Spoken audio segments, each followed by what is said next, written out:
I would 100% say that the younger generation is screwed. Between AI taking jobs, between inflation, between the fact that our government is screwing us over at every turn that they can, the younger generation probably has no hope. I'm being completely honest with you. It's a bleak future. I'm not going to lie. It's not something that I'm necessarily looking forward to. It's not something that I'm happy about, but it does seem to be the way that the world is going, unfortunately. Now, there's a post over on X from Wall Street Apes. It says, this post got 136,000 likes. Let me bring it up for you guys. In just 24 hours, young Americans say they have no future. They tell us to stop eating out and rent is $2,000 a month. Oh, save for retirement. And yet you can barely save for next week. Go buy a house. Every house is $500,000, which is true. We're going to get into the video of the guy actually talking, but that's true. That's fairly true. The times of buying a house for $150,000, $250,000, $300,000, those times are over for the most part. Now, if you live in bumfuck America, you are absolutely going to be able to find something in that price range. But if you live in any of these states where people actually want to live, places that have economic opportunity, a lot of different jobs, a lot of cultural diversity, if you live in any of these places, you're going to be hard pressed to find a house that's in those what used to be starter prices. My damn eye itches.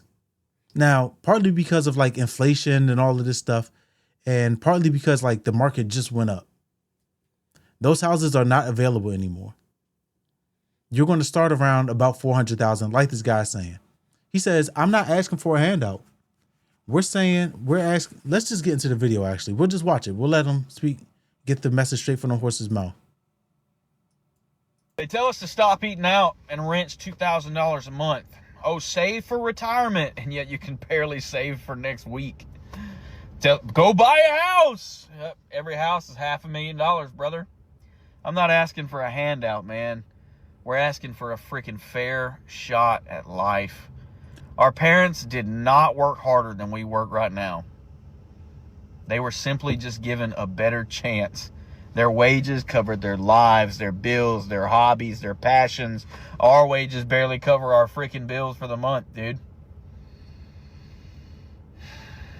No amount of budgeting can ever fix a system designed to keep us down. We're doing the best that we can, and yet it feels like the outcome has already been decided. They tell us to stop. This is a sentiment that we hear a lot. Whether it's my generation, your generation, the generations that come after us, even the generations before us. We always tell the people that are older, the people that were here before us, you didn't have it as bad as I have it. And in a way, that's kind of true. It's partly true. Let me explain. So our parents didn't have all of the technology that we have. They didn't have all of the resources that we have to do the things that we do easier, right? But because of the fact that the workforce has become more populated, we have more technology, we're able to optimize and do things more efficiently, more gets put onto your plate. So at your job, if you are the person that's being productive, you finish a task, you get piled on with more tasks. That's what's happening in our society in general, right? We become more efficient. We can handle more things at once in terms of having the help of technology. So they just keep piling the plates on, keep piling the responsibilities on. Somebody gets fired at your job. Well, now your job is to do your job and their old job. And you're not getting any more money. You're going to have a lot more stress, a lot more responsibility, a lot less time to actually enjoy the money because you're going to be so worn out from doing two people's jobs that when you get home, you're like, man, fuck this. I'm going to sleep. I'm going to bed. I don't got time to be hanging out with people. I don't even want to drink. I just want to go lay in my bed. That's the life that most people are living, right? So when he says we work harder than our parents, for the most part, I do agree with that. Not because our parents were lazy, just because we have more responsibilities. We're juggling more things at the same time.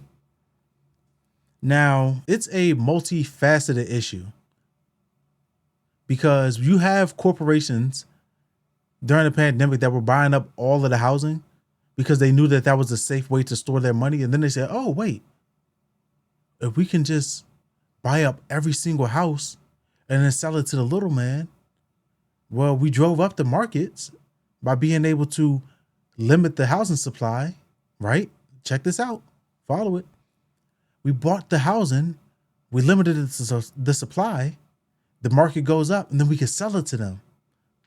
That's what's been happening. Interest rates have been going up. People can't afford to move. If you refinanced during the pandemic, you might have got a low interest rate. You're like, yo, I'm never leaving this place. Especially you got like a 3, 2.5, 2.25, 2%.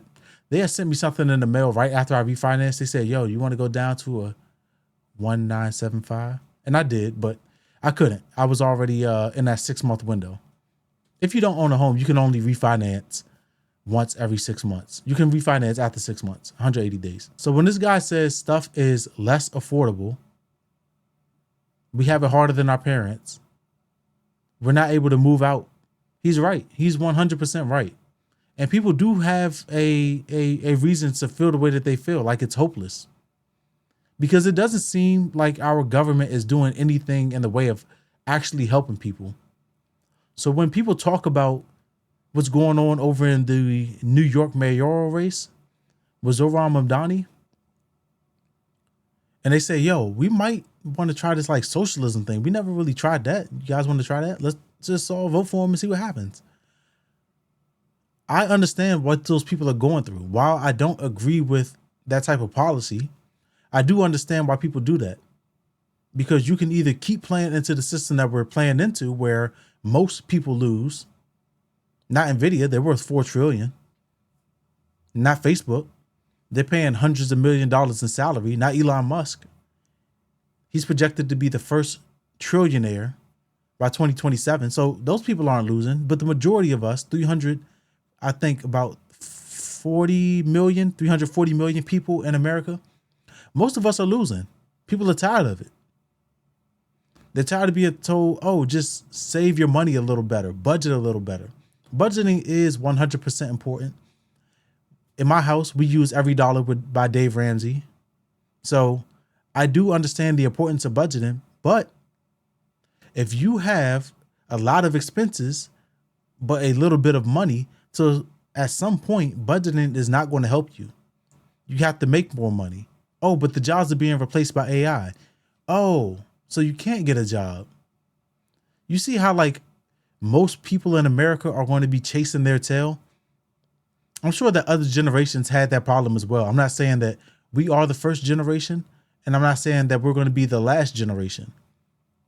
But people are tired of chasing their tail, and they only see a bleak future. Most people are looking for a way out. They thought going to college was going to be a way. Then they found out that everybody and their mom went to college. So now you just blend into a sea of college graduates. Oh, and you owe debt. Oh, and you can't defer it no more.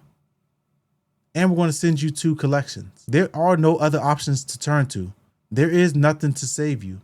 There is no one to save you. The government's not going to do it. What more can I say?